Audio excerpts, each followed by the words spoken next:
नमस्कार दर्शकों, शुक्रवार को गुड़ी पड़वा के साथ हिंदू नववर्ष का शुभारंभ होने जा रहा है। गुड़ी पड़वा का क्या महत्व है और गुड़ी पड़वा के दिन हमें क्या करना चाहिए, ये जानने के लिए हमारे बीच मौजूद है प्रसिद्ध वास्तुविद डॉक्टर राजेंद्र जैन। राजेंद्र जी, गुड़ी पड़वा का क्या महत्व है और गुड़ी पड़वा के दिन हम ऐसा क्या करें कि नववर्ष हमारे लिए सुखमय बना रहे। गुड़ी पड़वा का दिन हर व्यक्ति में ऐसा संचार लाता है क्योंकि यह दिवस वह दिवस है जिस तरह से जिस व्यक्ति का जन्म होता है और जन्म दिवस की कुंडली तैयार की जाती है, उसका पूरा भविष्य उस पर निर्भर होता है। ठीक इसी तरह से गुड़ी पड़वा के दिन पूरे वर्ष की कुंडली तय होती है। ठीक यह जैसे कि गुड़ी पड़वा शुक्रवार के दिवस से प्रारंभ हो रहा है, यानी कि शुक्र इस दिन का राजा होगा और राजा जब शुक्र होगा तो निश्चित रूप से स्त्रियों में दखल दक्षता बढ़ेगी और स्त्रियां हर मामले में सबसे आगे आएंगी। फल फूल में वृद्धि होगी, धन दान की वृद्धि होगी और वैभव सुख संपन्नता अत्यधिक बढ़ेगी। लेकिन ध्यान रखना कि सेक्स की प्रवृत्ति में के कारण कुछ ना कुछ उपद्रव ज्यादा अवश्य होंगे, क्योंकि इस वर्ष का राजा शुक्र है। यही नहीं अपितु इस दिवस उन लोगों के लिए सबसे ज्यादा महत्वपूर्ण है जो बहुत लंबे समय से इंतजार करते हैं, जिन्हें लगातार असफलता प्राप्त होती है। वह व्यक्ति आज के दिवस यदि मनोवांछित फल को चाहेगा तो उसे प्राप्त किया जा सकता है। यह सिर्फ उस दिवस का स्वर बता देता है कि यह वर्ष आपका कैसा बीतने वाला है, बल्कि यह भी बताता है कि इस वर्ष देश के क्या हालात होंगे। हमारे अनेक आचार्यों ने कहा है कि यदि इस दिवस जिस व्यक्ति का चंद्र स्वर में पृथ्वी या जल तत्व चलता है, यानी कि बाई नासिका से वायु का सूर्योदय के समय निकल रही हो, तो निश्चित रूप से उसी समय आपको अपने पलंग से पैर जमीन पर रखना चाहिए, वही पैर को, तो निश्चित रूप से आपका वर्ष अच्छा व्यतीत होगा। वह बता देता है यदि चंद्र स्वर में वायु तत्व चल रहा हो तो निश्चित रूप से इस देश में उपद्रव और इसमें प्राकृतिक आपदा के संकेत प्राप्त होते हैं। शार्ट में यूं कहूं कि यह दिन आपके लिए ठीक एक इतनी बड़ी भविष्यवाणी करता है जो कोई दुनिया का कोई जो सच्चार ही नहीं कर सकता। मैं तो दर्शकों से यही कहना चाहता हूं दोस्तों कि आप सिर्फ इस दिवस तभी जमीन पर पृथ्वी पर सृष्टि पर पैर रखना जब आपका बाई नासिका छिद्र में से वायु निकल रही हो। दूसरी बात, यदि आपकी कई वर्षों से कोई मन्नत पूरी नहीं हो पा रही हो, जिस तरह से मैंने पिछले वर्ष 2 लोगों के लिए उनके 12 वर्ष के प्रयास के बाद भी उनके यहाँ इशू नहीं हो पा रहे थे, तमाम प्रयास करने के बाद जब मैंने उनके लिए मनोवांछित मांगा, मनोवांछित के लिए प्रयास किया, तो दोनों को सफलता प्राप्त हुई। वह विधि जरूर आपको कठिन लगेगी। दर्शकों, मैं आपको बता देना चाहता हूं, जब आपका चंद्र स्वर चले उस समय आप चंद्र यानी बाई नासिका छिद्र से वायु निकले, उसी हाथ को लीजिएगा, उसी गाल पर आप 5 बार बोलिएगा कि मुझे मेरे बेटे को आईएएस में सफलता प्राप्त हो जाए, और सृष्टि में इस बात को छोड़ दीजिएगा। 5 तत्वों का सम्यक संतुलन का दिवस होता है, इसलिए यह 5 बार यह विधि को किया जाता है। 5 बार यदि आप सूर्योदय के समय चंद्र स्वर और पृथ्वी जल तत्व में यह क्रिया कर देंगे तो निश्चित रूप से यदि आपकी नाड़ी शुद्धि है तो 1 करोड़ 1% आपको सफलता प्राप्त अवश्य होगी। यही नहीं अपितु इस दिवस यदि आपका स्वास्थ्य गड़बड़ रहता है तो उन लोगों के लिए ही नहीं अपितु महाराष्ट्र में तो यह परंपरा है कि प्रत्येक व्यक्ति उस दिवस नीम, तुलसी और काली मिर्च, 5 नीम के पत्ते, 5 तुलसी के पत्ते और 5 काली मिर्च को पीस करके गोली बना करके प्रथम यानी कि खाली पेट सर्वप्रथम वही ग्रहण करता है, तब वह वर्ष भर स्वस्थ बना रहता है। दर्शकों, लेकिन यदि आप शुक्ल पक्ष की प्रतिपदा से यानी गुड़ी पड़वा से आप 15 दिवस प्रति दिवस यह गोली ग्रहण करेंगे तो निश्चित रूप से आपको डायबिटीज जैसे अनेक असाध्य रोग जो घेरे रहते हैं वह आपको ठीक हो जाएंगे। यह अनेक लोगों पर यह प्रयोग किए गए, जिसमें अत्यधिक सफलता प्राप्त हुई है। जी राजेंद्र जी, आपने जैसा कि स्वास्थ्य लाभ कैसे पाए जाएं ये तो बताया, क्या ये बताएंगे आपकी धन लाभ कैसे हम नववर्ष में प्राप्त करते हैं? निस्संदेह धन लाभ क्या, अनेक लाभ प्राप्त किए जा सकते हैं। धन लाभ प्राप्त करने के लिए जिस तरह से मैंने मनोवांछित बताया, उसी तरह से यदि आपको धन लाभ, धन रुका हुआ है, आपके किसी ने 5 करोड़ रुपए खा लिए, वह नहीं दे रहा है, उस समय आप यही प्रक्रिया करिएगा, वह पैसा आपको आपके दरवाजे पर हाथ जोड़ करके देके जाएगा।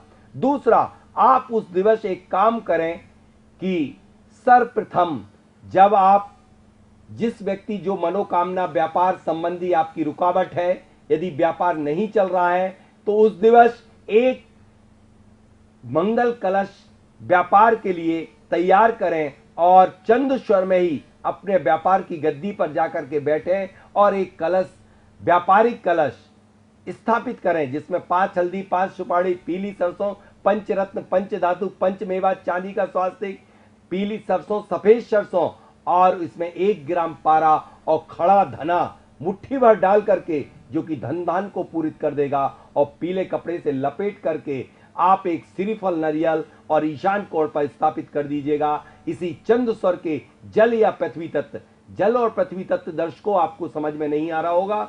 जब आपकी बाई नाक का छिद्र से वायु अनाहत चक्र यानी कि 16 अंगुल या 12 अंगुल तक आ रही हो नीचे, तब वह जल और पृथ्वी तत्व होता है। बहुत साधारण सी चीज है, लेकिन मैं कहता हूं कि जब तंत्र मंत्र यंत्र दुनिया के संसार की सारी विद्याएं घुटना टेक देती हैं, तब उस समय स्वर विज्ञान खड़ा होता है। इस दिवस स्वर विज्ञान का ही सबसे ज्यादा महत्व होता है। यदि स्वर के अकॉर्डिंग आपने अपने सारे कार्य कर लिए, तो निश्चित रूप से आपको सफलता प्राप्त होती ही है। 31 दिसंबर के बाद 1 जनवरी से अंग्रेजी कैलेंडर के अनुसार नववर्ष शुरू हो जाता है। तो ये गुड़ी पड़वा के दिन जो नववर्ष माना जाता है, इसका क्या महत्व है और ये इसको किस रूप में देखते हैं आप? क्या सूर्य और चंद्रमा, बाकी ग्रह क्या आपके 1 जनवरी से चलते क्या? यह दिवस वह दिवस है जो शुक्ल पक्ष की प्रतिपदा को चंद्रमा की कला का प्रथम दिन होता है, और सूर्य और चंद्रमा का जो सब कुछ प्रभाव होता है वो हर व्यक्ति के ऊपर पड़ता है। सारी ज्योतिष की गणनाओं का आधार यही होता है, और इसका प्रभाव ही धरती पर पड़ने से सारे ज्वार भाटे, आप मैं पूछता हूं आपसे, क्या किसी डेट के अकॉर्डिंग कोई ज्वार भाटा आता है या किसी तिथि के अनुसार आता है? जब भारत में तिथि के अनुसार प्रकृति पे हलचल होती है, तो आप नए वर्ष को मानेंगे या फिर पाश्चात्य संस्कृति के वर्ष को मानेंगे। लेकिन भारत के लोगों में आज संस्कृति का पता नहीं कहां पहुंच रही है संस्कार, कि वह आधुनिक पाश्चात्य अंग्रेजी महीने को तो मान रहे हैं, लेकिन हिंदू नए वर्ष जो कि आपके लिए ऐसा वर्ष होता है कि उस वर्ष हम ही नहीं अपितु आप देखिए उस नए वर्ष का कैसे स्वागत करते हैं। फाल्गुन का महीना आते ही फूलों में क्या तरंगे आ जाती हैं, कलर बदल जाते हैं और हर फलों में मिठास अत्यधिक आ जाती है। यह नए वर्ष की आगवानी करते हैं, लेकिन हम सब सो रहे हैं, आज फल और पौधे ही मना रहे हैं नए वर्ष, और हमें पता ही नहीं है कि 8 अप्रैल आने वाला है, नया वर्ष आने वाला है, और यह नया वर्ष ही आपके का यह तय कर देगा कि आपका आगामी आने वाला वर्ष में आपका भविष्य क्या होगा। चैत्र नवरात्र की भी इसके साथ में शुरुआत हो रही है, तो मैं जानना चाहता हूं कि धार्मिक निश्चंद महान आचार्य हुए, उनने ज्ञानार्णव में स्पष्ट लिखा हुआ है कि चैत्र शुक्ल प्रतिपदा नए वर्ष के दिवस यदि कोई भी व्यक्ति का स्वर सही चंद्र स्वर आता है, तो वह दिवस वह वर्ष उस व्यक्ति के लिए बहुत लाभप्रद होता है, health wise, wealth wise, peace wise. Rajendra ji, एक बहुत प्रचलित एक धारणा भी सिंहस्थ का शुरुआत हो चुकी है जिनमें सिंहस्थ में चांडाल योग, ग्रहों की युति जो चल रही है वह कुछ अजीब सी है कि प्रकृति में आपदा आने के कुछ संकेत हैं। तो अभी सिंहस्थ का होना तो ठीक है, लेकिन जो चांडाल योग पड़ रहा है, इस योग पर भी हम भारत के हर नागरिक से यह निवेदन करेंगे कि हम सर्वप्रथम यदि गुड़ी पड़वा को कुछ मनोवांछित करना चाहें, तो इस भारत में शांति हो, यही कामना करें मनोवांछित। कोई उपद्रव ना हो, कोई प्राकृतिक आपदा ना हो आए, यह हम मांग लेंगे तो हमने सब कुछ मांग लिया। इस हेतु ही मनोवांछित करें प्रत्येक भारत का भारतवासी कि सर्वप्रथम कि हर व्यक्ति सुखी रहे, संपन्न हो, देश में शांति हो और कोई भी प्राकृतिक आपदा ना आए, ऐसा 5 बार करे तो निस्संदेह जैसे कहा गया है कि अभी बहुत सारे 13 करोड़ रुपए खर्च किया जा रहा है कि इस चांडाल युग को शांति करने के लिए। मैं कहता हूं इसमें 13 पैसे भी खर्च नहीं होंगे यदि भारत का हर नागरिक इस दिवस यदि मनोवांछित कार्य कर लेगा तो निश्चित रूप से यह 13 करोड़ क्या 13 अरब से बड़ा होगा यह योग तंत्र। क्या युवाओं को क्या संदेश देंगे आप? युवाओं को मैं सिर्फ यही संदेश देना चाहता हूं कि हम पाश्चात्य संस्कार संस्कृति के नए वर्ष को नहीं, अपितु जिस दिवस हमारी गुड़ी पड़वा के दिन नया वर्ष शुरू होता है उसे मनाने का सिस्टम शुरू करें। फिर देखिएगा भारत के वह दिन पुनः लौट के आ जाएंगे जब भारत सोने की चिड़िया कहा जाता था। राजन जी, गुड़ी पड़वा के महत्व के बारे में आपने बताया। इस दिन क्या क्या करना चाहिए ताकि आम जन को ये नववर्ष उनके लिए तरक्की के मार्ग प्रशस्त करें? यह मुहूर्त स्वयं सिद्ध मुहूर्त होता है, यानी कि इसमें किसी भी व्यक्ति के लिए यह नहीं निकालना पड़ता मुहूर्त कि इसके लिए शुभ है या अशुभ।